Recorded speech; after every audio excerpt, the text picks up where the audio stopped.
स्वागतम। ये है बिटकॉइन वर्ल्ड मीडिया, जहां हम करेंगे क्रिप्टो की बात आपके साथ। नमस्कार। तो आज हमारे पास लुधियाना से एक काफी चौंकाने वाली खबर है। जी, एक बड़े ऑनलाइन जुए और मनी लॉन्ड्रिंग रैकेट का भंडाफोड़ हुआ है। हाँ, और इसका कनेक्शन दुबई तक जा रहा है ना? बिल्कुल। इसमें ऑनलाइन बेटिंग, फर्जी बैंक खाते और क्रिप्टो करेंसी सब शामिल है।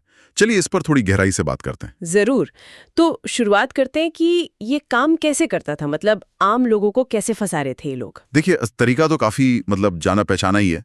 ऑनलाइन बेटिंग वेबसाइट्स थी, जैसे परी मैच, मोस्ट बेट वगैरह। अच्छा। हाँ, इन पर बड़े बड़े इनाम जीतने का लालच दिया जाता था कि भाई आप आसानी से पैसा कमा सकते हैं। और लोग शायद आ भी जाते होंगे झांसे में। हाँ, आ जाते थे। उनसे कहा जाता था कि भारतीय रुपयों में पैसा जमा करो। ठीक है। पर यह पैसा किसी कंपनी या बेटिंग साइट के खाते में नहीं जाता था। ये जाता था अलग अलग लोगों के नाम पर खुले फर्जी बैंक खातों में। ओह, मतलब फ्रॉड अकाउंट्स। जी हाँ। और सबसे बड़ी बात यह है कि इन खातों से रोजाना डेली करोड़ों रुपयों का लेन देन हो रहा था। रोजाना करोड़ों, ये तो बहुत ही बड़ा नेटवर्क लगता है। बहुत बड़ा। तो फिर इन पैसों का क्या करते थे? यहाँ क्रिप्टो कैसे आया बीच में? यहीं पर मामला थोड़ा पेचीदा हो जाता है। जैसे ही पैसा इन फर्जी खातों में आता था ना, हाँ, उसे फौरन ही क्रिप्टो करेंसी में बदल दिया जाता था। क्रिप्टो में क्यों? देखिए, शायद इसलिए क्योंकि क्रिप्टो को सीमाओं के पार भेजना आसान है, तेज है, और शायद ट्रैक करना भी मुश्किल समझते होंगे ये लोग। अच्छा, मतलब भारतीय रुपए लिए, उन्हें डिजिटल कॉइन बनाया और फिर गायब। हाँ, एक तरह से वही। क्रिप्टो बनाकर उसे दुबई भेज दिया जाता था, जहां असली मास्टरमाइंड बैठा था। और रिपोर्ट्स ये भी बता रही हैं कि जो गिरोह के लोग थे यहाँ, उन्हें कमीशन भी क्रिप्टो में ही मिलता था। जी बिल्कुल, उनका हिस्सा भी क्रिप्टो में ही दिया जाता था। तो पूरा ऑपरेशन एक तरह से क्रिप्टो पर काफी निर्भर था।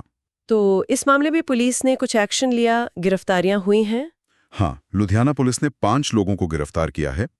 नाम है अभिनव गर्ग, ओम प्रकाश ओम, अमित राज अमित, विश्वजीत सिंह और रिहान खान। इनमें कोई मुख्य आरोपी है? हाँ, ओम प्रकाश ओम को मुख्य माना जा रहा है।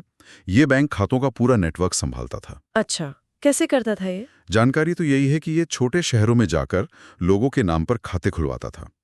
काम दिल्ली मुंबई से भी जुड़ा था। करीब 40 बैंक खाते इस्तेमाल हुए हैं। 40 बैंक खाते, ये तो बहुत बड़ा ऑर्गेनाइज्ड क्राइम लगता है। ही। और पुलिस इस एंगल से भी जांच कर रही है कि कहीं बैंक के कर्मचारी भी तो शामिल नहीं थे इसमें। इतने सारे खाते खुलवाना आसान नहीं होता। सही बात है। और जो मेन आदमी दुबई में, उसका क्या हुआ? वो तो जी अभी फरार है, पुलिस की पकड़ से बाहर। अक्सर ऐसे अंतर्राष्ट्रीय मामलों में होता है ये।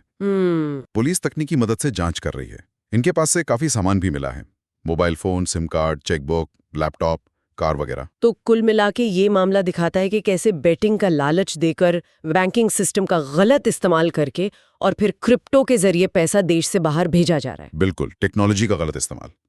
क्रिप्टो तो बस एक टूल है, उसका इस्तेमाल अच्छे या बुरे दोनों कामों के लिए हो सकता है। क्वेश्चन, तो ये गिरोह लोगों को असल में धोखा कैसे देता था? मतलब नुकसान कैसे होता था लोगों का? आंसर, देखिए, धोखा यह था कि लोगों को बड़े इनाम का सपना दिखाकर उनसे असली पैसा, इंडियन करेंसी, नकली बैंक खातों में जमा करवाया जाता था। फिर उस पैसे को क्रिप्टो बनाकर विदेश भेज दिया जाता था। तो जिन लोगों ने पैसा लगाया था, उन्हें ना तो कोई इनाम मिलता था और ना ही उनका मूल पैसा वापस। सब गायब। समझ गया। तो आखिर में एक सवाल, जी। ऑनलाइन बेटिंग या ऐसे जो रातों रात अमीर बनाने वाले वादे होते हैं, उन पर भरोसा करने से पहले हमें क्या सोचना चाहिए? मेरे ख्याल से सबसे पहले तो ये कि अगर कोई चीज सच होने के लिए ज्यादा ही अच्छी लग रही है, तो शायद वो सच ना हो।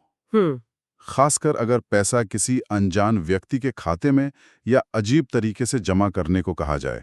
हमेशा शक करना चाहिए और वेरीफाई करना चाहिए। सतर्कता बहुत जरूरी है। बिल्कुल सही कहा, सावधानी ही बचाव है। जी। चलिए, आज के लिए इतना ही। डेली न्यूज़ की जानकारी के लिए हमारे चैनल को सब्सक्राइब कर लें। जल्दी मिलते हैं एक नए टॉपिक के साथ। धन्यवाद। धन्यवाद।